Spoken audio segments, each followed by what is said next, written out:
सोमनाथ सूर्यवंशी यांच्या मृत्यू प्रकरणी आता मोठी कारवाई करण्यात आली आहे। एक पोलीस अधिकारी आणि 3 पोलीस कर्मचाऱ्यांचं निलंबन करण्यात आलंय। पोलीस उपनिरीक्षक कीर्तिकेश्वर तुर्नर, कर्मचारी सतीश दैठणकर आणि मोहित पठाण आणि राजेश जठाल यांच्यावर निलंबनाची कारवाई करण्यात आली आहे। दरम्यान परभणी ते मुंबई दरम्यान काढलेला लॉंग मार्च काल नाशिकमध्ये स्थगित करण्यात आला। पालकमंत्री मेघना बोर्डीकर आणि भाजप आमदार सुरेश धस त्याचप्रमाणे पोलीस अधिकाऱ्यांनी आंदोलकांची भेट घेतली। आंदोलकांनी मागण्या मान्य करण्यासाठी 1 महिन्याची डेडलाईन दिली आहे।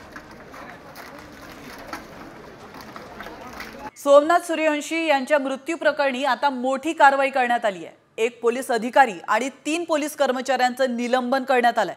पोलीस उपनिरीक्षक कीर्तिकेश्वर तुर्नर, कर्मचारी सतीश दैठणकर आणि मोहित पठाण आणि राजेश जठाल यांच्यावर निलंबनाची कारवाई करण्यात आली आहे। दरम्यान परभणी ते मुंबई दरम्यान काढलेला लॉंग मार्च काल नाशिकमध्ये स्थगित करण्यात आला।